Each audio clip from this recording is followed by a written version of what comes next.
तर ड्रायव्हिंग ही आपल्या गाडीला एका ठिकाणाहून दुसऱ्या ठिकाणी घेऊन जाण्याची एक कला आहे आणि त्याच्यामध्ये आपले हँड कंट्रोल्स आणि फूट कंट्रोल्स दोन्ही आपल्याला कामात येत आहेत. तर आजच्या लेसन 2 मध्ये आपण शिकून घेणार आहोत गाडीचे हँड कंट्रोल्स कुठले कुठले आहेत, त्यांचा उपयोग काय आहे आणि गाडीचे फूट कंट्रोल्स कुठले कुठले आहेत, त्यांचा काय उपयोग आहे. तर चला सुरू करूया.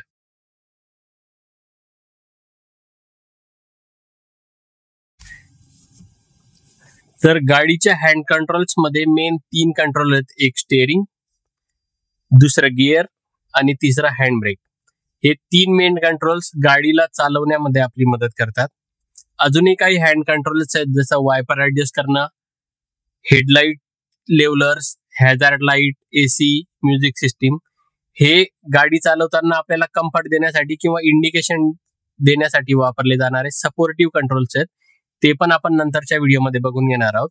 पण आज आपण हँड कंट्रोल्स मध्ये 3 मेन कंट्रोल्स स्टेअरिंग, गिअर आणि हँड ब्रेक हे बघणार आहोत.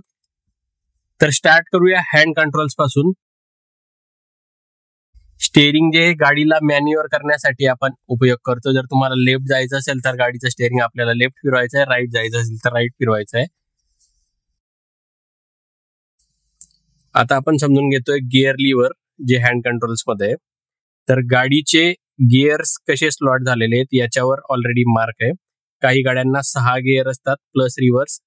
या ट्रान्समिशन मध्ये ही फ्रॉन्क्स आहे, हिला 5 गिअर प्लस रिव्हर्स आहे. तर आपल्याला जेव्हा फर्स्ट गिअर लावायचा आहे तेव्हा क्लच प्रेस करून आपल्याला फर्स्ट गिअर टाकायचा आहे. ठीक आहे. त्याच्यानंतर सेकंड गिअर टाकण्यासाठी फर्स्ट गिअरला जर आपण मागे घेतलं तर सेकंड गिअर पडेल.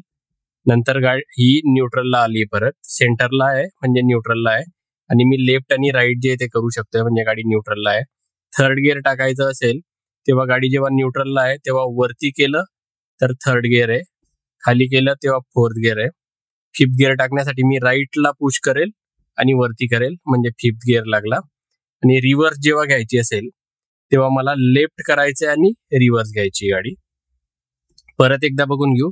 जेव्हा मला फर्स्ट गिअर टाकायचा आहे तेव्हा राईटला करेल मी आणि वर करेल, सेकंडला खाली, थर्डला वर, फोर्थला खाली आणि फिफ्थला राईट करून मग वर. गिअरची पोझिशनिंग जशी इथे दाखवलेली आहे तशीच आहे. रिव्हर्स गिअरला लेफ्टला पुश करून राईटला पुश करून मागे घेतलंय.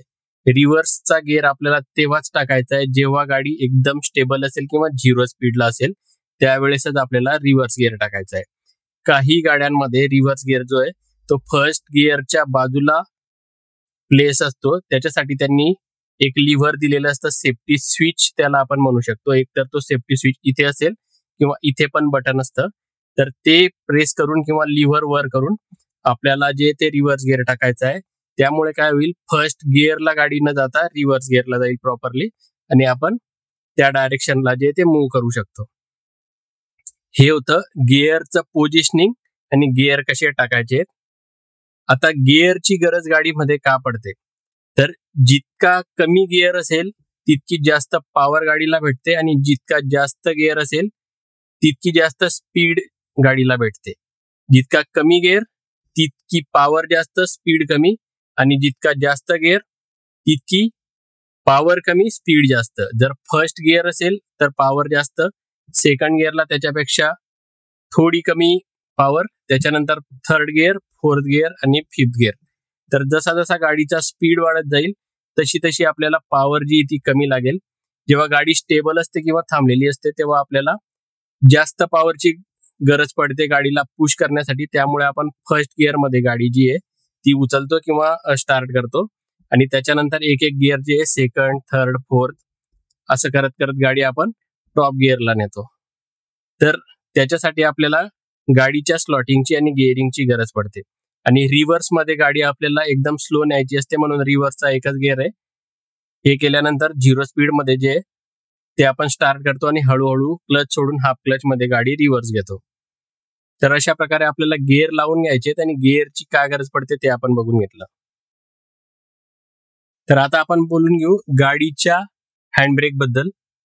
तर गाडीमध्ये पायातल्या ब्रेकला सोडून अजून एक ब्रेक असतो जो की हँडब्रेक. त्याला वेगवेगळे नाव आहेत. हँडब्रेक पण नाव आहे कारण त्याला आपण हाताने ऑपरेट करतो. त्याला इमर्जन्सी ब्रेक किंवा पार्किंग ब्रेक पण म्हणतात. इमर्जन्सी ब्रेक याच्यासाठी जेव्हा आपल्या गाडीतल्या पायातला ब्रेक जो आहे तो काम करत नाही, तर गाडीला त्यावेळेस थांबवण्यासाठी आपण हँड ब्रेकचा उपयोग करून गाडी स्लो करतो आणि स्लो करून गाडी थांबवण्याचा ट्राय करतो. म्हणून इमर्जन्सी ब्रेकिंगसाठी हँड ब्रेकचा उपयोग होतो.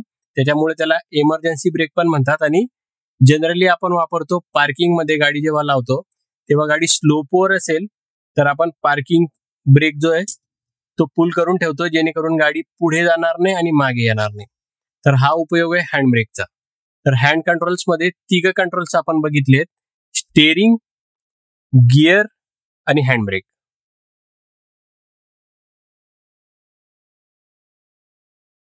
कंट्रोल्स मध्ये मेनली 3 कंट्रोल्स आहेत.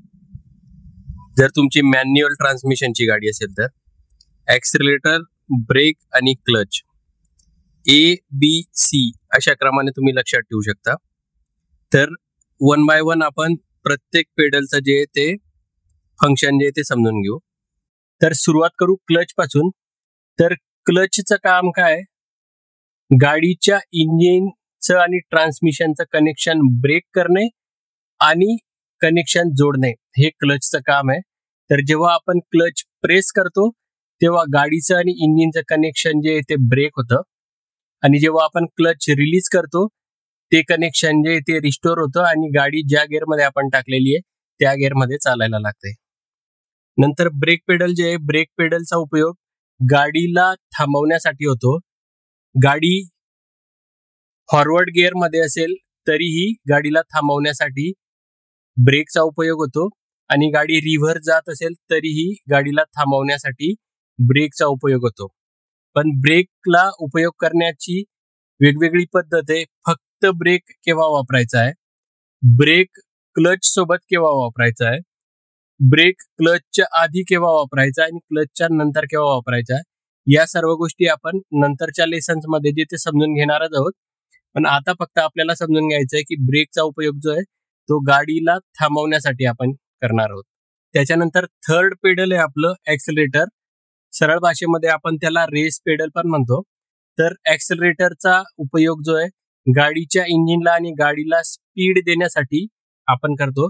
जितकं जास्त आपण हार्ड प्रेस करणार ॲक्सिलरेटर तेवढी गाडी जी ती जास्त स्पीडमध्ये जाईल, आणि ॲक्सिलरेटर जर आपण सोडलं तर गाडीची स्पीड जी आहे ती कमी होईल. तर हा होता उपयोग ॲक्सिलरेटरचा, ब्रेकचा आणि क्लचचा. या लेसन मध्ये एवढंच. भेटूया पुढच्या लेसन मध्ये. तोपर्यंत काळजी घ्या स्वतःची. जय हिंद, जय महाराष्ट्र.